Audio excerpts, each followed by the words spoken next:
بسم اللہ الرحمن الرحیم۔ شروع اللہ کے نام سے جو رحمان و رحیم ہے۔ ویل للمطففین الذین اذا اکتالوا علی الناس یستوفون وَإِذَا كَالُوهُمْ أَوْ وَّزَنُوهُمْ يُخْسِرُونَ۔ تباہی ہے ڈنڈی مارنے والوں کے لیے جن کا حال یہ ہے کہ جب لوگوں سے لیتے ہیں تو پورا پورا لیتے ہیں، اور جب ان کو ناپ کر یا تول کر دیتے ہیں تو انہیں گھاٹا دیتے ہیں۔ ڈنڈی مارنے والوں کے لیے اصل میں لفظ متففین استعمال کیا گیا ہے جو تطفیف سے مشتق ہے۔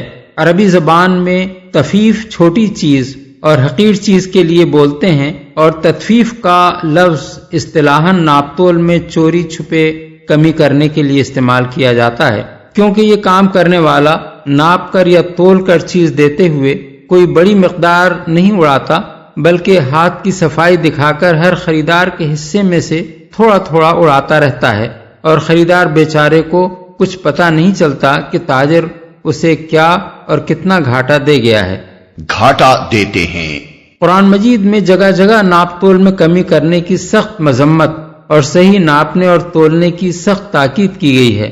سورہ انعام میں فرمایا، انصاف کے ساتھ پورا ناپو اور تولو، ہم کسی شخص کو اس کی مقدرت سے زیادہ کا مکلف نہیں ٹھہراتے۔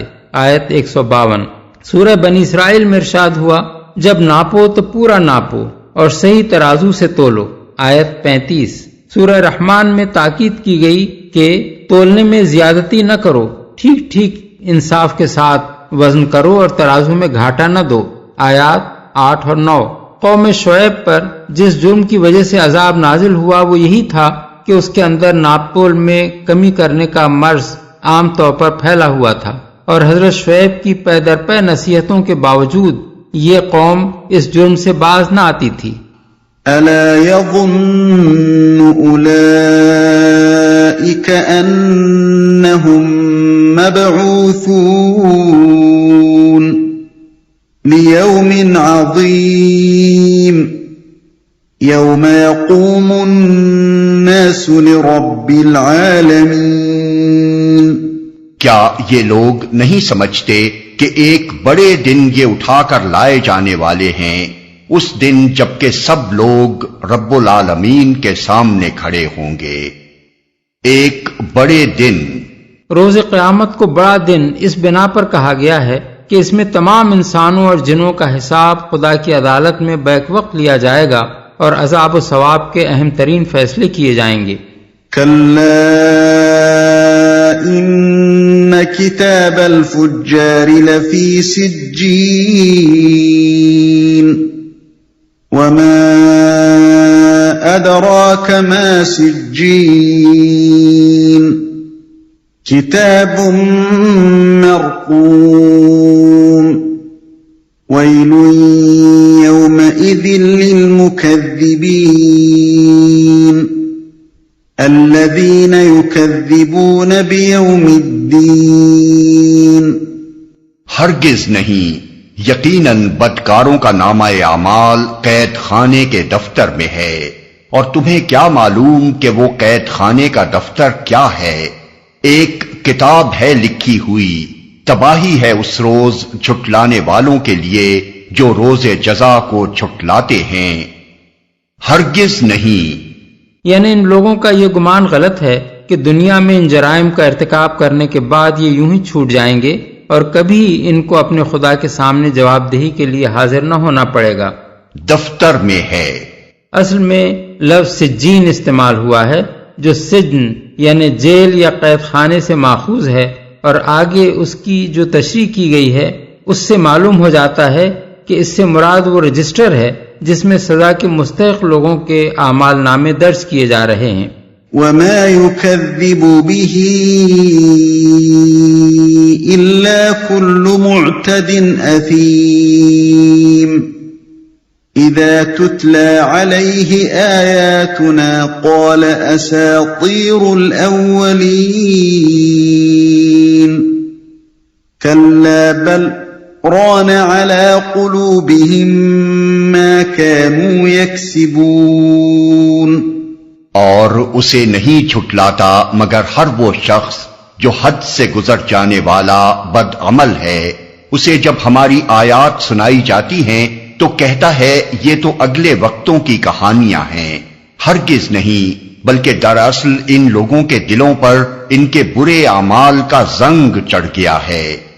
آیات سنائی جاتی ہیں یعنی وہ آیات جن میں روز جزا کی خبر دی گئی ہے.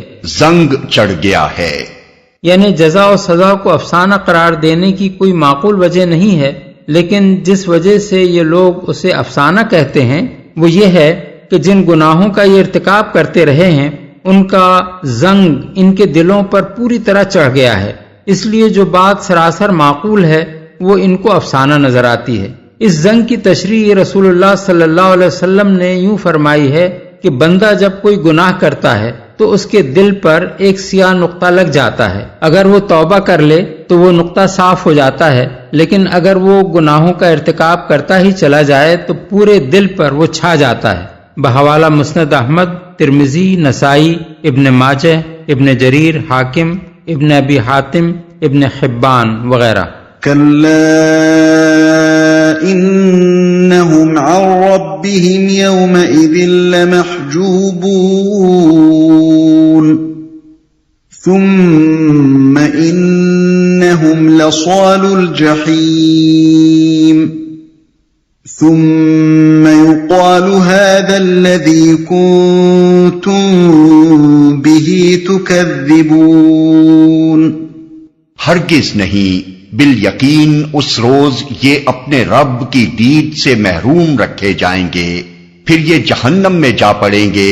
پھر ان سے کہا جائے گا کہ یہ وہی چیز ہے جسے تم جھٹلایا کرتے تھے.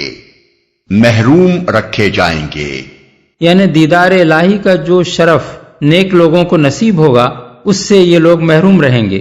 كلا إن كتاب الأبرار لفي عليين وما أدراك ما عليون كتاب مرقوم يشهده المقربون. ہرگز نہیں، بے شک نیک آدمیوں کا نامہ اعمال بلند پایا لوگوں کے دفتر میں ہے، اور تمہیں کیا خبر کہ کیا ہے وہ بلند پایا لوگوں کا دفتر؟ ایک لکھی ہوئی کتاب ہے جس کی نگہداشت مقرب فرشتے کرتے ہیں. ہرگز نہیں، یعنی ان لوگوں کا یہ خیال غلط ہے کہ کوئی جزا و سزا واقع ہونے والی نہیں ہے. ان الابرار لفی نعیم على الارائك ينظرون تعرف في وجوههم نظرة النعیم. بے شک نیک لوگ بڑے مزے میں ہوں گے، اونچی مسندوں پر بیٹھے نظارے کر رہے ہوں گے، ان کے چہروں پر تم خوشحالی کی رونق محسوس کرو گے. يسقون من رحيق مختوم ختامه مسك وفي ذلك فليتنافس المتنافسون. ان کو نفیس ترین سربند شراب پلائی جائے گی جس پر مشک کی مہر لگی ہوگی. جو لوگ دوسروں پر بازی لے جانا چاہتے ہوں وہ اس چیز کو حاصل کرنے میں بازی لے جانے کی کوشش کریں. مہر لگی ہوگی. اصل الفاظ ہیں ختامہ مسک. اس کا ایک مفہوم تو یہ ہے کہ جن برتنوں میں وہ شراب رکھی ہوگی ان پر مٹی یا موم کے بجائے مشک کی مہر ہوگی. اس مفہوم کے لحاظ سے آیت کا مطلب یہ ہے کہ یہ شراب کی ایک نفیس ترین قسم ہوگی جو نہروں میں بہنے والی شراب سے اشرف و اعلیٰ ہوگی، اور اسے جنت کے خدام مشک کی مہر لگے ہوئے برتنوں میں لا کر اہل جنت کو پلائیں گے. دوسرا مفہوم یہ بھی ہو سکتا ہے کہ وہ شراب جب پینے والوں کے حلق میں اترے گی تو آخر میں ان کو مشک کی خوشبو محسوس ہوگی، یہ کیفیت دنیا کی شرابوں کے بالکل برعکس ہے، جن کی بوتل کھلتے ہی بو کا ایک بھپکا ناک میں آتا ہے، پیتے ہوئے بھی ان کی بدبو محسوس ہوتی ہے، اور حلق سے جب وہ اترتی ہیں تو دماغ تک اس کی سڑان پہنچ جاتی ہے، جس کی وجہ سے بدمزگی کے آثار ان کے چہرے پر ظاہر ہوتے ہیں۔ وَمِزَاجُهُ مِن تَسْنِيمٍ عَيْنًا يَشْرَبُ بِهَا الْمُقَرَّبُونَ، اس شراب میں تسنیم کی آمیزش ہوگی، یہ ایک چشمہ ہے جس کے پانی کے ساتھ مقرب لوگ شراب پئیں گے۔ تسنیم کے معنی بلندی کے ہیں، اور کسی چشمے کو تسنیم کہنے کا مطلب یہ ہے کہ وہ بلندی سے بہتا ہوا نیچے آ رہا ہو۔ ان الذين اجرموا كانوا من الذين آمنوا يضحكون واذا مروا بهم يتغامزون واذا انقلبوا الى اهلهم انقلبوا فكهين وَإِذَا رَأَوْهُمْ قَالُوا إِنَّ هَٰؤُلَاءِ لَضَالُّونَ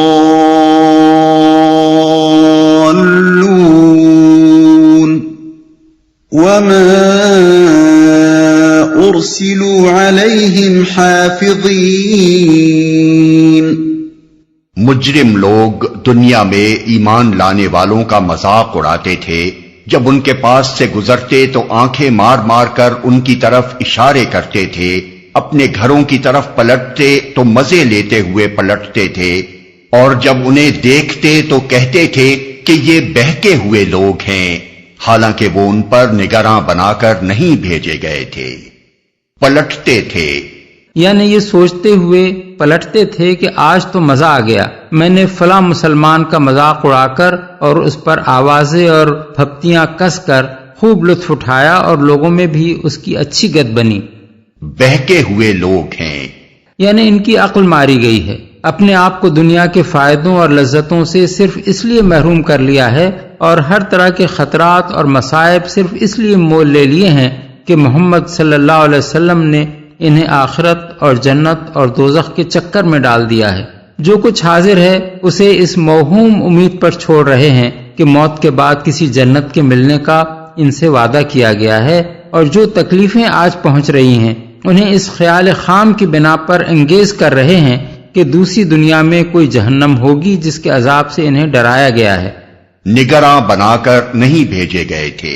اس مختصر سے فقرے میں ان مذاق اڑانے والوں کو بڑی سبق آموز تنبیہ کی گئی ہے۔ مطلب یہ ہے کہ بالفرض وہ سب کچھ غلط ہے جس پر مسلمان ایمان لائے ہیں، لیکن وہ تمہارا تو کچھ نہیں بگاڑ رہے ہیں۔ جس چیز کو انہوں نے حق سمجھا ہے اس کے مطابق وہ اپنی جگہ خود ہی ایک خاص اخلاقی رویہ اختیار کر رہے ہیں۔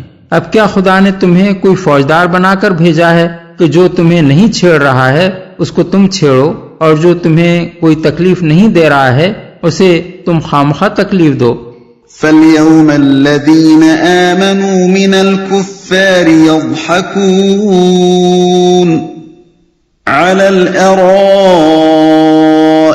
يَنظُرُونَ هَلْ ثُوِّبَ الْكُفَّارُ مَا كَانُوا يَفْعَلُونَ۔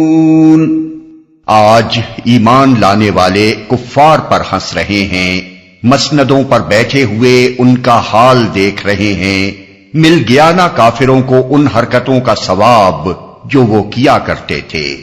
اس فقرے میں ایک لطیف طنز ہے، چونکہ وہ کفار کار ثواب سمجھ کر مومنوں کو تنگ کرتے تھے، اس لیے فرمایا گیا کہ آخرت میں مومن جنت میں مزے سے بیٹھے ہوئے جہنم میں جلنے والے ان کافروں کا حال دیکھیں گے اور اپنے دلوں میں کہیں گے کہ خوب ثواب انہیں ان کے اعمال کا مل گیا۔